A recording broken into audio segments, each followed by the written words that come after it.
তোমার সেজে কেমন লেগেছে বলো? খুব সুন্দর লেগেছে। তো তারপরে দেখো আমরা কিন্তু বেরিয়েও পড়েছিলাম দুপুরবেলায়। খুবই তাড়াহুড়োর মধ্যে এসে ট্রেন ধরতে হয়েছে আমাদের পলাশী থেকে, কারণ আমরা যাব এখন বেলডাঙা। জিজু যাবে না, আর জিজু বাড়ি চলে যাবে, আর আমি, দিদি, মনু আর সুমনা যাচ্ছি। আবার ওখান থেকে আলাদা হয়ে গেলাম, দিদি চলে গেল বাড়ি, আমি চলে আসলাম।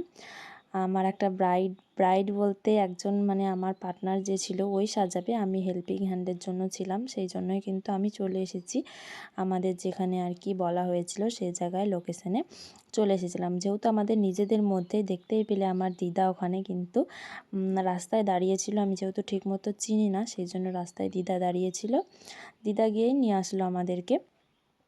এটা হচ্ছে অনেক আগেকারই ভিডিও, অনেক আগেকার বলতে বেশ 10-20 দিন মতো হবে, হ্যাঁ এরকমই হবে ভিডিও।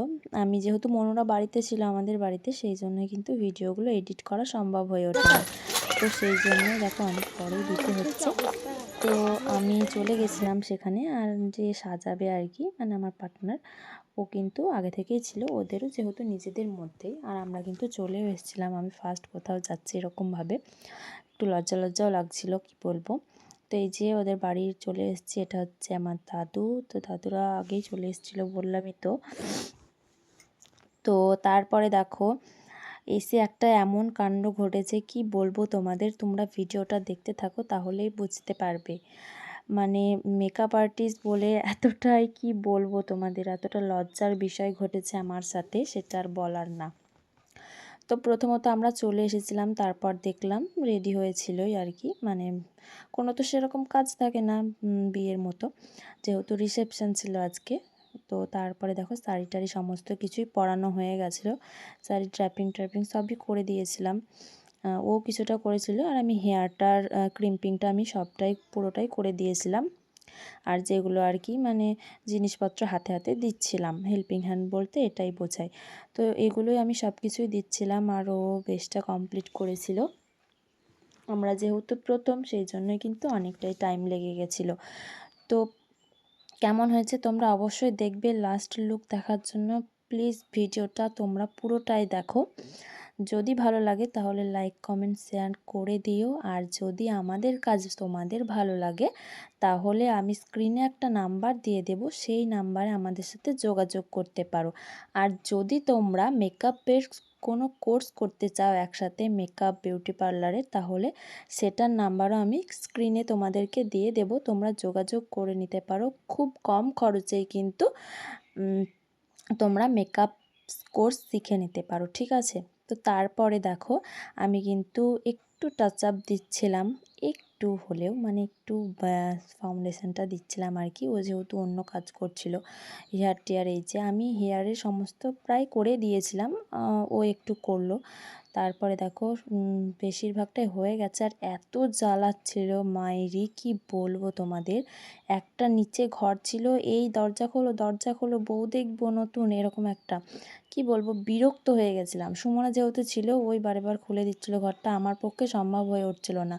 আমি এতটাই বিরক্ত হয়ে গেছিলাম, মানে একটা ঘর 3-4 ঘন্টার ভেতরে হয়তো 1000 জন এসে ঘরে টোকা মারছে, তাহলে কি বলবো বলো, এতটা রাগ উঠে যাচ্ছিলো প্রচণ্ড। মানে এইগুলো স্যাক্রিফাইস করতে হয় এতটা, মেকআপ আর্টিস্টদের এত সত্যি আমি জানতাম না যে এরকম সিচুয়েশনের মধ্যে পড়তে হয়। তো তোমরা দেখো কেমন হয়েছে লাস্ট লুকটা। আর দিদি তো খুব সুন্দর সাজছে, সাথে তুমিও, Antara. Thank you so much. আচ্ছা ঠিক আছে।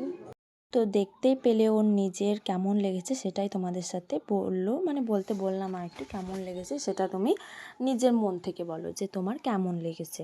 তো শুনে নিলে তোমরা কেমন লেগেছে ওর। তারপরে এই যে ছিল আর একটা পার্টি মেকআপ, ও কিন্তু অনেকক্ষণ থেকে বসেছিল যে সাজের জন্য। তারপরে কিন্তু ওর হেয়ারটা আমি করে দিলাম, আর মুখের বেস টেস ওই সব কিছুই করেছে, আমি সেরকম কিছু করিনি। তো তারপর একটা ভিডিও ক্লিপ নেওয়া হচ্ছিল আফটার বিফোরের, তো সেটাই নিলাম। তো তারপর দেখো আমি কিন্তু প্রচণ্ড ক্লান্ত, আর এদিকে একটা ঘটনা হচ্ছে যেটার জন্য আমি বলছি, সেটা হচ্ছে আমার জুতোটা চুরি হয়ে গেছে। চুরি হয়ে গেছে বলতে কি, ওখানে নাকি সবারই জুতো চুরি হয়ে যাচ্ছিলো। মানে কি বলবো, এখনকার দিনে জুতো চুরি মানে কি একটা লজ্জার বিষয়।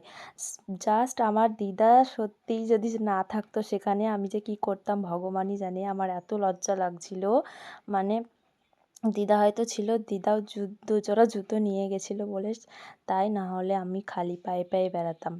তো তারপরে জুতো অনেক খোঁজাখুঁজি চলছিল, এদিকে আমার প্রচণ্ড মন খারাপ যে লাস্টে আমার জুতোটাই হারাতে হলো, অন্য কারোর জুতো হারাতে পারতো, আমারটাই হারাতে হলো। সারাটা রাত এরমভাবে কেটেছে, জুতোটা হারিয়ে গেল, পেলাম না, কত খোঁজাখুঁজি করে তাও পেলাম না। আমার সেই জন্য একটু মনটা খারাপই ছিল। তো তারপরে যাই হোক আমি একটু সেজে নিলাম, আর দিদার একটা হাওয়াই চপ্পল পরে ঘুরে বেড়াচ্ছিলাম। আর দিদার যে নতুন জুতোটা ছিল বয়স্কদের যেরকম হয় সেরকম, ওটা বলছে, দিদা বলছে তুই পর নতুনটা, আমাকে হাওয়াইটা দে। আমি বলছি না থাক, আমাকে হাওয়াই চপ্পলই দাও, তুমি নতুনটা তোমার পরো। যাই হোক তারপরে প্রচণ্ড মন খারাপের পর এই যে আমাদের ব্রাইড সাজানো হয়ে গেছে, আর পার্টি মেকআপের লুকটাও তো তোমরা দেখলে। ঠিক আছে, আমি যেহেতু সব সাজিয়ে বলতে পারছি না, কারণ আমি প্রথম গেছিলাম, কোথায় কি আমি গুলিয়ে ফেলছি, ঠিক আছে। আর এই যে এটাই হচ্ছে মানে মেকআপ আর্টিস্ট মেন, তো যোগাযোগ করতে পারো, আমি নাম্বার তোমাদের দিয়ে দেবো, ঠিক আছে। তো তারপরে দেখো একটু ফটো তুলছিলাম, সাজিয়েছি, ফটো না তুললে হয়, তো একটু ফটো টটো তুললাম, খাওয়া দাওয়া করে ঘুমিয়ে গেছিলাম। আমাদের ওখানে দিদা কে ছিল, যাই হোক, তো সেখানে কিন্তু শুয়েছিলাম একটা রাত। আর আমার তো প্রচণ্ড শরীর খারাপ, আমি ঠিকমতো খাওয়া দাওয়াও করিনি, অর্ধেক খেয়ে উঠে পালিয়ে এসেছিলাম। আর এই যে দেখতেই পাচ্ছ আমার কতটা শরীর খারাপ, মাসির বাড়ি থেকে গ্যাসও ফার্স্ট নিয়ে এসেছিলাম, তারপরে ওষুধ নিয়ে এসেছিলাম, সেগুলোই কিন্তু খেলাম, কারণ প্রচণ্ড শরীর খারাপ মনে হচ্ছে। তখন বাজে প্রায় 1টা মতো, ঠিক আছে। তো এখানে এসে একা আমার এত বিরক্ত লাগছে, আমি মনে মনে ভাবছি আমার মাকে ছাড়া আমি আর কোথাও আসবো না একা একা।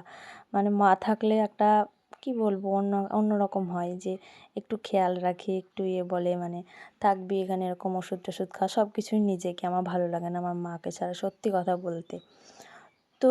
তো যাই হোক ব্রাইডটা সাজিয়ে আমাদের সত্যিই খুব ভালো লেগেছে, আর ও কিন্তু সত্যিই খুব ভালো ছিল, ব্রাইডটা খুব ভালো লেগেছে। তোমাদের কেমন লাগলো অবশ্যই জানিয়ে দিও। আর এখন যাচ্ছি বাড়ি, টাটা, বাই বাই। আর দাঁড়াও শোনো জুতোর ব্যাপারটা। জুতোটা শেষে কিন্তু আমাদের মানে কি বলবো, ওটা আমাদের সম্পর্কে দাদু হচ্ছে, ওই দাদুটারই বিয়ে হচ্ছিল, তো ওই দাদুই কিন্তু আমাকে দোকানে নিয়ে গিয়ে জুতো কিনে এনে দিয়েছিল, তারপর আমি বাড়ি এসেছিলাম জুতো পরেই।